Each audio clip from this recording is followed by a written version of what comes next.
Good morning साथियों, स्वागत करते हैं आईएएस पीसीएस वारियर्स में। और 17th बीपीएससी से संबंधित न्यू अपडेट्स है, तो उन अपडेट को हम लोग जानेंगे कि क्या क्या आपको इसमें चेंजेस हुए हैं, क्या एग्ज़ाम 13 दिसंबर को हो पाएगी कि नहीं। दूसरा अपडेट कि कितने फॉर्म अब तक फिल हुए हैं। तीसरा कि फॉर्म एडिट से संबंधित जो समस्या आ रहा है, सबसे बड़ा प्रॉब्लम अभी स्टूडेंट के सामने ये है। और लगातार में फॉर्म एडिट संबंधित जो भी समस्याएं होती है टेलीग्राम के थ्रू या फिर आपको इंस्टा आईडी के थ्रू, सब चीज़ मैं बच्चों को किसी न किसी तरह हेल्प करने की कोशिश करता हूं, क्योंकि मुझे पता है फॉर्म में थोड़ी जो भी त्रुटियां होती हैं, इससे संबंधित आपको जो भी इशूज़ आते हैं तो पढ़ाई में फिर मन लगता नहीं है। तो इसीलिए जो भी समस्याएं हैं, आज मैं कुछ सॉल्यूशन लाया हूं जिनका फॉर्म एडिट करना है या फिर कोई भी समस्या फॉर्म से रिलेटेड आ रही है तो उसके लिए क्या करना है आपको, मैं प्रोसेस वाइज समस्या का सॉल्यूशन आपको बताऊंगा। चलिए हम लोग सेशन को स्टार्ट करते हैं। जो लोग भी नए होंगे चैनल को सब्सक्राइब करके चैनल से जुड़ जाइएगा। नीचे टेलीग्राम ग्रुप का लिंक पिन कर दे रहा हूँ, टेलीग्राम ग्रुप पे भी अपना समस्या को आप पोस्ट कर सकते हैं। और लास्ट में आपको इंस्टा आईडी भी बता दूंगा, इंस्टा आईडी पे भी आप किसी तरह का मैसेज कर सकते हैं। चलिए हम लोग सेशन को स्टार्ट करते हैं। चलिए हम इस विषय पे भी बात करेंगे कि क्या एग्ज़ाम 13 दिसंबर को हो पाएगी कि नहीं, और कितने फॉर्म अभी तक भरे जा चुके हैं और कितनी संभावनाएं हैं भरे जाने की। लेकिन उससे पहले सबसे बड़ी जो समस्या है उस पर हम डिस्कस कर लेते हैं, क्योंकि फॉर्म भरना सबसे बड़ी समस्या है। अगर फॉर्म में ही सही नहीं भर पाए तो फिर एग्ज़ाम देने से क्या फ़ायदा। तो चलिए हम इसमें कुछ कुछ मुद्दों पर डिस्कस करते हैं जो सबसे बड़ा पॉइंट है स्टूडेंट का। तो सबसे बड़ी इश्यूज़ ये आ रही है कि क्या फॉर्म एडिट से संबंधित समस्या जो आ रही है उसकी हम बात कर लेते हैं। फॉर्म एडिट से रिलेटेड जो भी समस्याएं हैं उस पर हम थोड़ा सा बात कर लेते हैं। फॉर्म एडिट जो है, आपको इसकी तिथि जो है 19 दिसंबर दी गई थी, लेकिन अभी तक आपको फॉर्म में आपको OTR जो है वो एडिट आराम से हो जा रहा है। 4 कॉलम को छोड़ के बाकी आपके एडिट नहीं हो पा रहे। 4 कॉलम वाले के लिए मैंने बताया था कि हो सकता है कि एडमिट कार्ड के समय आपको उस 4 column names, father's names, mother's names and date of birth के लिए आपको पिछली बार TRE के एग्जाम में एडमिट कार्ड डाउनलोड से होने से पहले जो समस्या आ रही थी वहाँ पे अपना एडिट करके एडमिट कार्ड डाउनलोड कर सकते हैं। हो सकता है आयोग इसके लिए ही 4 कॉलम को नहीं दिया होगा, लेकिन मैं श्योर इस पर नहीं हूँ, मैं एक संभावना व्यक्त करता हूँ। ठीक है, अब रही बात कि OTR तो एडिट हो जा रहा है, उसमें कोई समस्या नहीं आ रही है, लेकिन फॉर्म एडिट का अभी भी प्रॉब्लम हो रहा है, फॉर्म एडिट नहीं हो पा रहा है। और फॉर्म एडिट में सबसे बड़ी समस्या, कुछ गलतियां तो हैं वो अलग बात है, लेकिन सबसे बड़ी समस्या क्या आ रही है कि बच्चों ने CDPO और CCE के सिलेक्शन को लेके बड़ा समस्या आ रहा है। हालांकि ये CDPO बड़ा चीज़ है नहीं, केवल CCE रहता तो अब मेरे ख्याल से सबसे ज़्यादा अच्छा रहता।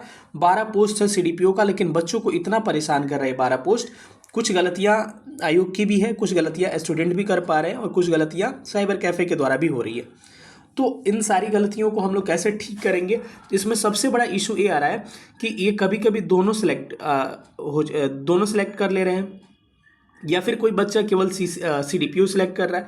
तो जो दोनों सेलेक्ट कर रहा है तो चलिए वो तो ठीक है, लेकिन उसके साथ इशू आएगा कि अगर एक उसको देना है तो 1200 रुपया आपको फिर दोनों सेलेक्ट करने के बाद से अकॉर्डिंग टू मतलब कैटेगरी देना पड़ जाएगा। ठीक है, अगर CCO सेलेक्ट हुआ तब तो ठीक है, कोई बात नहीं, 600 रुपया दीजिएगा। सीट ज़्यादा है CCO में, 2020 सीट है। लेकिन अगर आपका CDPO सेलेक्ट होता है तो बड़ी समस्या आपको हो जाएगा। केवल अगर CDPO, ओनली CDPO हो गया तो समस्या बहुत ज़्यादा हो जाएगा, क्योंकि आप CC के लिए एलिजिबल नहीं हो पाइएगा। ठीक है, अपीयर नहीं कर पाइएगा, बैठिएगा एग्जाम में तो आप CCE का कट ऑफ आपका नहीं डिसाइड हो पाएगा वहाँ पर। तो ये बड़ी समस्या है।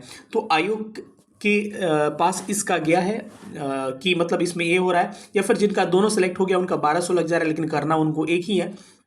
तो इसके लिए हमको क्या करना पड़ेगा, तो इसके लिए आपको ये सुनने में आ रहा है कि आपको एडिट का ऑप्शन इसमें मिलेगा और आप एक सिलेक्ट कर सकते हैं, लेकिन गलतियां कहीं कहीं आपकी भी है। अब इसके लिए आपको मेल करना पड़ेगा, या फिर किसी भी गलती, फॉर्म एडिट संबंधित जो भी समस्या आ रहा है, फॉर्म एडिट नहीं हो रहा है या फिर 4 कॉलम में सुधार और भी चाह रहा है, जो भी समस्या है, तो फॉर्म एडिट संबंधित जो भी समस्या है उसके लिए आपको आयोग को मेल करना पड़ेगा।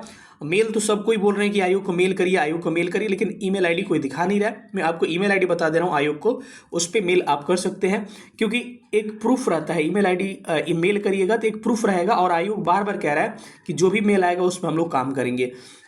तो जो भी आपको CDPO CCE सिलेक्शन, या फिर आपको चाहते हैं कि आपका रिफंड हो पैसा, जो भी समस्या आ रहा है सिलेक्शन से रिलेटेड या फिर फॉर्म एडिट से संबंधित, या फिर जो भी समस्या आ रहा है, तो इसके लिए आयोग के पास क्या करिए, आप ईमेल करिए। और ईमेल करिएगा तो वो सारा प्रूफ होगा और लगातार बल्क मेल जाएगा एक मुद्दा को लेके। तो आयोग बोल रहा है कि उस पर हम लगातार काम करेंगे, निश्चित रूप से काम करेंगे, और आपको लगातार पढ़ते रहना है, क्योंकि निश्चित रूप से एडिट का ऑप्शन फॉर्म में भी आएगा और ये सारी समस्याएं आपकी समाधान हो जाएगी। लेकिन जो समय निकल गया पढ़ाई से रिलेटेड, मैं समझ रहा हूँ कि मेंटली प्रेशर रहता है बच्चों को कि ये गलती वो गलती, फॉर्म ही गलत हो गया तो फिर फाइनल नहीं हो पाएगा, डॉक्यूमेंट में वेरिफिकेशन में प्रॉब्लम आएगा। लेकिन ये समस्याएं सॉल्व हो जाएंगी, आप यकीन मानिए। अगर 4 नवंबर तक नहीं हो पाती है तो आयोग इसका डेट, फिर एडिट का डेट 10 दिन बढ़ा सकता है, जहां तक कि मुझे ऐसा लग रहा है कि 10 दिन का फॉर्म फिर से एडिट का ऑप्शन, एडिट के लिए केवल, मैं भरने की मैं बात नहीं कर रहा हूँ, तो फॉर्म एडिट के लिए फिर से आपका 10 दिन फिर से बढ़ सकता है।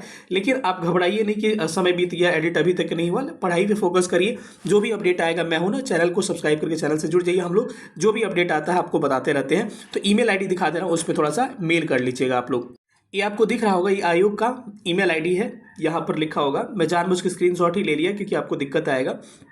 BPSC PAT PAT BPSC PAT/BIH@NIC.in BPSC PAT/BIH@NIC.in। इस पे क्या करिए, आयोग को मेल करिए। और जो है सब्जेक्ट आता है लिखने के लिए ना, सब्जेक्ट में आप डालिएगा कि आपको क्या रिलेटेड है, CC CDPO से रिलेटेड, बस इतना ही लिखना है, CDPO और CC रिलेटेड प्रॉब्लम्स। और जाके आपको डिटेल में नीचे जहाँ मेल लिखना होता है वहाँ मेल लिख दीजिएगा, ठीक है। या फिर जो भी समस्या आ रही है अपना सब्जेक्ट थोड़ा सा हाईलाइट करके सब्जेक्ट में कुछ ना कुछ उस मुद्दे को दिखाइएगा, क्योंकि सब्जेक्ट पहले देखा जाता है और आयोग के द्वारा लगातार मेल देखा जा रहा है। ऐसा कहा जा रहा है एक आपका शिकायत पत्र हो जाएगा, ये आपका एक शिकायत पत्र हो जाएगा और निश्चित रूप से आयोग इस पर काम करेगा। इस ईमेल आईडी पे आप लोग मेल कर सकते हैं। और जो भी फॉर्म से रिलेटेड और इशू आ रहा है तो मैं बता रहा हूं, इंस्टा आईडी आपका BHUPESH भूपेश रवि RAVI 1997 भूपेश रवि 1997 पे आप हमको मैसेज रिक्वेस्ट भेज सकते हैं या फिर आप फॉलो कर सकते हैं। और जो टेलीग्राम आईडी नीचे मैं पिन कर रहा हूँ कमेंट में, उससे भी आप जुड़ जाइएगा। उससे फ़ायदा क्या होगा कि समय समय पे मैं खोलता रहता हूँ ग्रुप के, बच्चों का कोई समस्या है तो समस्या अपना बताएं, उसमें मैं उनसे बात करता हूँ। तो चलिए, एक समस्या हमने देख लिया, एक समस्या का सॉल्यूशन भी देख लिया। अब चलिए हम बात करते हैं कि क्या फॉर्म अभी तक कितने फिल हुए हैं। उसके बाद बात करेंगे एग्जाम डेट क्या 13 को होगी आपकी कि नहीं हो पाएगी। तो फॉर्म कितने फिल हुए हैं अभी तक, इसकी हम लेटेस्ट आपको आंकड़ा बता रहे हैं कल शाम तक, यानी कि 25 दिसंबर कल था ना, तो 25 दिसंबर के शाम तक आपके कितने फॉर्म, 25 नहीं मतलब कि 24 दिसंबर था, 24 अक्टूबर था, तो 24 अक्टूबर के शाम तक आपके कितने फॉर्म गिरे हुए हैं। यहाँ तक मैं रात 10 बजे तक मैं आंकड़ा आपको बता रहा हूँ, 10 PM तक, कि कितने फॉर्म अभी तक फिल आपके किए गए थे। अभी तक आपके टोटल 3,29,000 के करीब में आपके फॉर्म फिल हुए हैं। 3,29,000 कह सकते हैं, 3.25 लाख के करीब में फॉर्म फिल हुए हैं। ये आंकड़ा कहाँ तक जाने की संभावना है? मुझे लग रहा है कि बहुत लोग कह रहे हैं कि 8 लाख 10 लाख, लेकिन मुझे अभी भी लग रहा है कि आंकड़ा मैक्सिमम जो जाएगा 6 लाख और 7 लाख मैक्सिमम जा सकता है। इसी के 6 लाख के आसपास ये रहेगा, 6 से 7 लाख मैक्सिमम। ये मैक्सिमम की मैं बात कर रहा हूँ, इससे नीचे भी हो सकता है, 6 लाख के आसपास, 5, 6, 5.5, 6.5 लाख, ये इसी के आसपास आपके आंकड़े हो सकते हैं। तो आपके फॉर्म जितने फिल हुए इसके बारे में हम डिस्कशन कर लिए। चलिए अब आगे चलते हैं, एक विषय पर और बात करते हैं कि फॉर्म, क्या एग्जाम आपका 13 दिसंबर को होगा कि नहीं होगा।